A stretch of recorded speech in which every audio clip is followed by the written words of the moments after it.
Yes, George? Sure. So I'm Joyce, and I brought an object, but I'm going to see in a minute if I actually want to share it.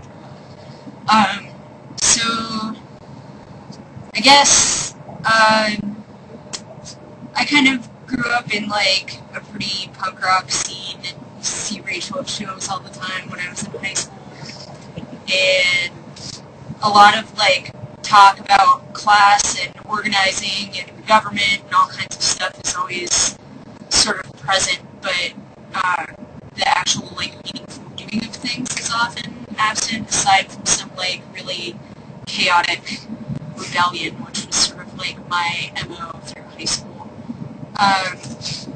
And I grew up in kind of a turbulent household in terms of like my parents, and my brother and I dealt with some issues in our family of like alcoholism and drugs and physical abuse and things like that. And I was pretty wild in high school and ran away a lot and went to like 3 high schools until I ended up going to an alternative school, which is why I graduated.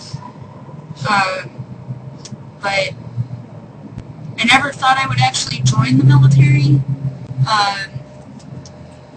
And when the recruiter came to my high school, I was actually so like shitty to them that they wouldn't take my paper with my information on it.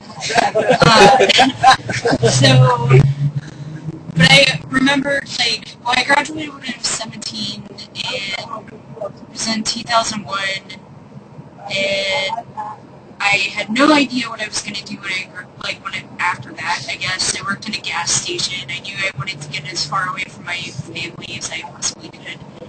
And I just, like, remembered this, well, I wanted a job doing something, like, more physical. I was interested in mechanics.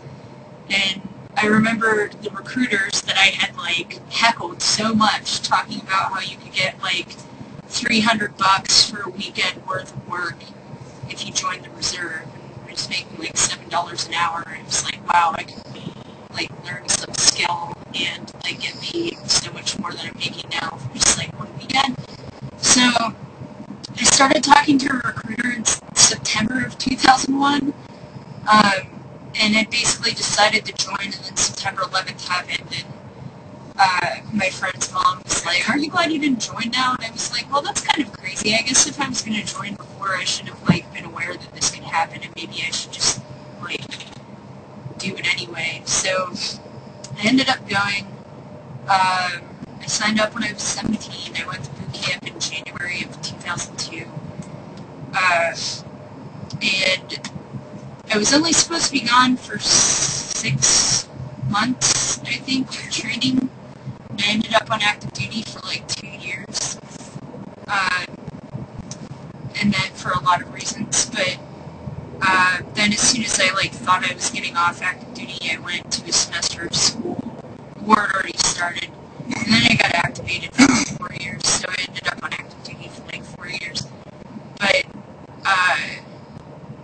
I didn't really think I was going to get activated to go to the war either, and I was taking like some political science classes at school and had a basic understanding that like the war is probably illegal and like a really bad idea and really disconnected from September 11th, and I don't know, I just didn't really feel like there was anything that I could do or that I was like able to do because of being in, and it was like, well, it'll be over fast anyway. So I was kind of apathetic towards it, even though I had these like logical ideas.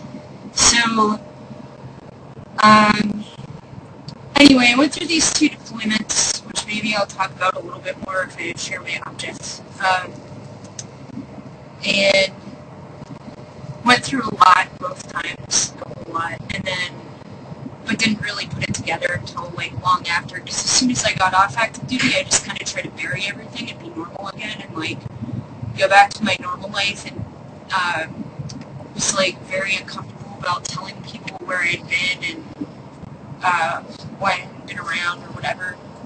So so I just didn't talk about it at all, and just like filled my life with stuff. And then eventually, like right before I still had 2 years of reserve time when I got back to, so I was like going to Chatham and then like being in the Marine Corps 1 weekend a month, which was really like kind of mind-blowing too, because it was just such a huge contrast. So I felt like I was like figuring things out more rapidly than I can handle them. But I just stayed like really active and biked all the time and like played roller derby and drank a lot of beer. It was just like basically an explosion on wheels. All the time. I was like a hand grenade on lots of wheels, moving very rapidly, all cruising. And somehow doing really well in school at the same time and never sleeping. So then a couple things happened. First, I have some memory issues and I'm trying to like think of how things happened chronologically. I guess like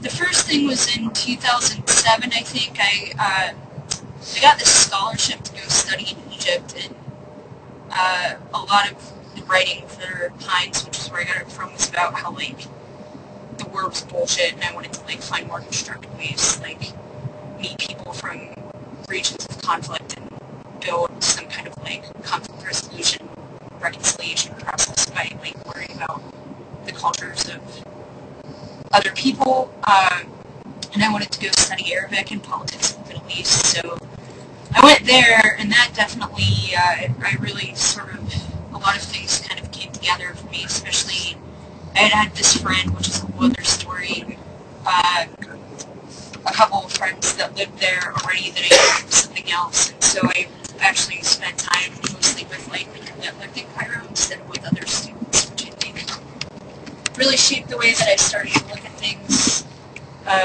So then when I came back, my next semester I took this class on Arab women writers and read this book called Baghdad Burning, which was a blog by a woman my age who had lived through the war at the same times that I was there. And I skipped like straight to all the dates that I remembered. My unit was involved with the siege of Fallujah in 2004, and I read about this account from this woman's perspective who was like, who was my age and just like lost it, failed the class, barely got through the rest of college, and was just like really, and that's when I realized I had PTSD for the first time, and it just like really changed me a lot and made me like, it was an instance that really put like some humanity into the picture instead of just facts. So then like I guess I got into anti-war organizing because somebody asked me to speak at some march, and I don't talk to that person or have great feelings about that person anymore, but it's also like another story. But I ended up getting really involved with Iraq Veterans Against the War, who I'm still very much involved with, but I also got pregnant along this path around like 2008, late 2008, and then having to like be sober really allowed me to focus and not be able to play roller derby or like go on crazy bike rides, made me focus more on other things. And so I got a lot more serious at that point. But I couldn't find a job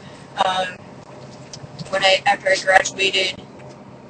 I had my son in August of 2009, and I decided it was just like easier to go to grad school and live off of student loans than to find a job at that point because I was having so much trouble. And I've been a single mom the whole time. I split up with Deb when I was pregnant, so it was just like me trying to figure out how I'm going to support my kid and my mental health issues and everything else. So last year, I guess, I basically finished all my coursework for my graduate degree.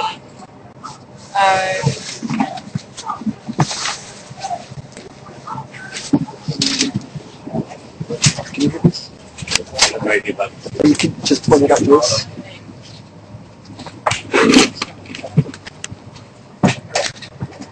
Go ahead, Joyce.